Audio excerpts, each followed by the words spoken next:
and I'm going to be talking about myself on Nationwide. One of Hollywood's most famous Hellraisers opens in London. He's Dean Martin, and he'll be appearing in a season of shows at the Victoria Apollo Theatre, solo on stage for the first time in this country. Our stateside correspondent, Tom Brooke, talked to Dean Martin at home in Hollywood before he set out for London, England. Here's Tom's report. Ladies and gentlemen, here he is, direct from the bar, Dean Martin. Dean Martin, American singer, entertainer, film star and veteran of show business. He's always had a large following in Britain, but remarkably, in his 40 years in the business, he's never appeared solo in this country. What's made you decide to come to London to actually perform? Because I was slackening off a little and taking it real easy, and then I got a little punch in the arm by myself, and by going down to Nashville, making a new recording, and I'm playing more in Vegas, and I just thought I'd follow it up by going to London. And like I said, I love London, and that's the reason I'm going. Although this is his first solo appearance in Britain, it's not the first time he's been here to work. Jerry, I'm over here. That's the microphone. I know. How does it feel to be here in England? Huh? You got off the boat and everything was nice and... He came 30 years ago. Then he was half of a sensational comedy duo with Jerry Lewis. Tell everyone how happy we are to be here in England.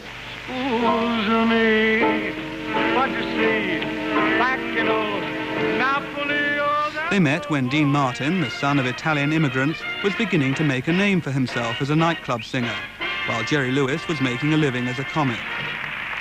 When they teamed up, their particular brand of anarchic humour struck a raw nerve with post-war Americans. They were dynamite.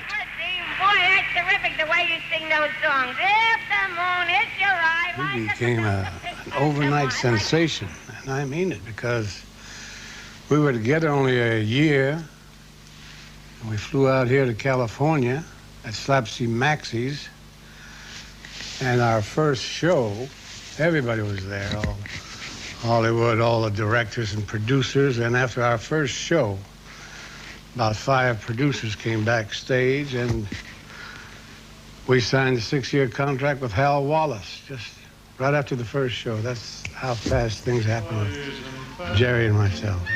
Dean Martin and Jerry Lewis in a mighty fancy stagecoach are here with their latest starring picture, Partners. You and me.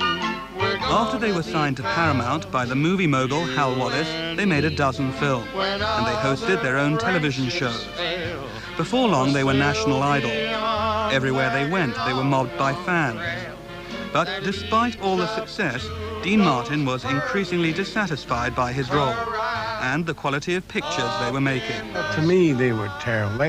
They were great for the audiences, but to me, they were terrible, because I had nothing to do in them except I'd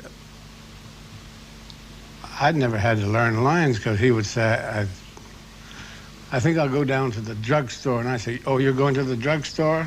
I had nothing to do except learn some songs and repeat what he said, that's all, or slap him in the face.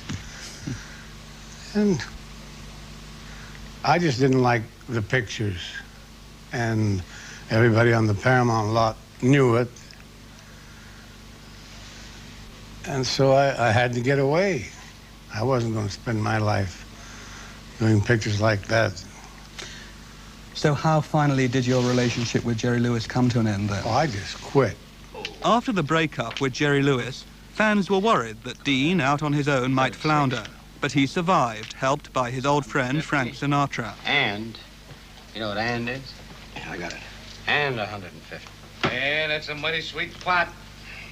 Sinatra and he had a lot in common. They were both Italian Americans, often performed together, and they shared the same circle of friends.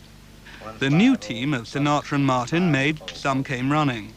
And I understand that Frank Sinatra helped you get your next role. Yes, they asked them that they needed somebody, and Some Came Running, who was supposed to drink a lot and gamble and go with women. That is, well, don't go any farther. My dearest friend, Dean Martin, that was made for him. And I think that role was made for me because that was one of the best roles I've ever done, Some Came Running. You've had the image of being, for want of a better term, a big boozer. Is this really how you are, or is that an image you deliberately cultivate? Oh, I cultivated that. I'm really not a boozer. Oh, I drink, but I'm not a boozer. I'm not an alcoholic or anything like that. But people like to see that you're a regular guy and you drink. And even when I used to play in the tournaments with all the big players, you know, when they were out here every summer, we had 8 tournaments with Arnold Palmer and Nicholas, and I always played with them. And every once in a while, hey, Dean, you want a drink? You know, here's a beer. And so it was, that's the way they wanted me, and I couldn't change if I wanted to. What is your favorite drink? Scotch and soda. Some people, and when a you... beer, a margarita, a martini. I'll drink anything. Yeah. Okay, Tum-Tum, what'll it be? Oh, I'll have the usual glass of milk. Are you sure this is my cue card right here? Dean Martin deliberately capitalized on his image as a hard drinker. In spite of this, he was considered to be a great all-round entertainer, and in the 60s he was offered his own television show. But as one of the regulars on the show, Gene Kelly, recalls, even this offer was too much like hard work for lazy man Dean Martin. When it came to that moment on the show we were scheduled to dance with Dean, well, we dancers knew there'd be no rehearsal. The audience knew it, and more than anyone, Dean knew it. So what'd we do? Well, we winged it. Blue sky, do I see? There were times when he preferred to just sit and sing and let someone else do the work. None of the blue sky. I did more rehearsing than they did. You see, what nobody knows and they'll know now is that one of the boys there, his name is Lee, he made 3 cassettes for me of the whole show. He would do my part on the cassette. And I would have the 3 cassettes. I would have one here. And I would listen to it for about 3 or 4 hours.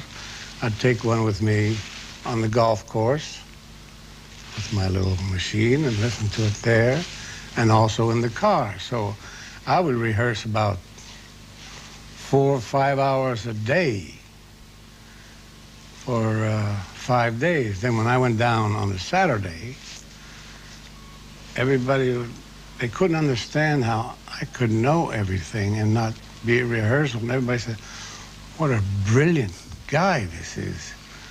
I wasn't brilliant. I was rehearsing more than they were. And when I got there, most of the times they made the mistakes and I didn't. Brilliant or not, Martin always had to be prepared for unrehearsed surprises.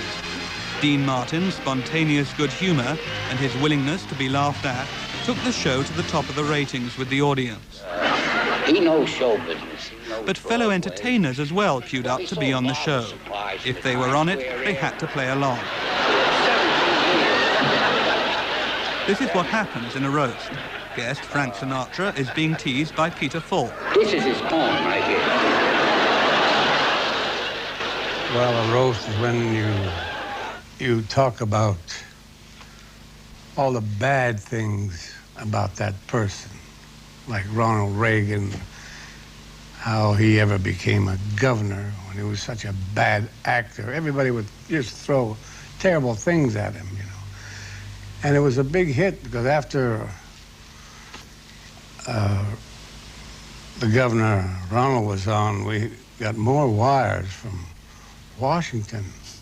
They wanted to come on with. I just want you to know and be able to say to you how deeply grateful I am. I have my good friends here and the... Bad actor or good politician, Governor Reagan knew what a good friend was. So, when the governor ran for the White House, he was supported by Martin and Sinatra, when the 3 of them went on the campaign trail together. Before leaving for Washington... With stars like Martin and Sinatra at fundraising events, the Reagan campaign fund received a big financial boost. Were you drawn to him because of his politics or because he was a former colleague as an actor here in Hollywood? Because he was my friend, and I liked him, and I liked what he stood for, and I helped him. Frank and I helped him. We traveled around with him for a while. And then I became very friendly with our governor here, Duke Magian. That was about 3 months ago. I went and did a show for him, same way as I did for our president now. Will you vote for Ronald Reagan again in 1984? I certainly will. You think he's a good president then? I think he is, and he's proving it little by little. It's coming around. If the other people around the Capitol will help him a little. Everybody finds somebody someplace. If he's a conservative politically, he's also a conservative with his musical taste. Something in my heart keeps saying. In the 2,000 records he's made, which have earned him 16 gold records and 4 platinum, he's kept the same musical style he used when he started out. As most of us did, Frank or Perry Como, they'll tell you the truth, and me, everybody copied Bing. And then in time, they developed their own style, but it was the man, Bing, he started it all. Who are your favorite singers nowadays? Nowadays? Well, I love to listen to Frank sing. And,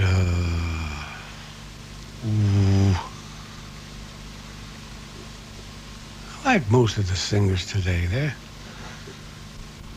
I do not like rock singers, you know. First of all, I don't understand them, what they're doing. It looks like they're eating the microphone. It's always shoved into their mouth. I mean, rock is out with me. I can't stand rock, but I love nice, easy, smooth singing. Tell me, how do you think you will go down in history? How would you like to go down in history, in the history of show business? This is a damn good entertainer. That's about it. Nothing spectacular. A good entertainer. Make people enjoy themselves and make them laugh a little. Just good. So they'll remember me. Dean Martin.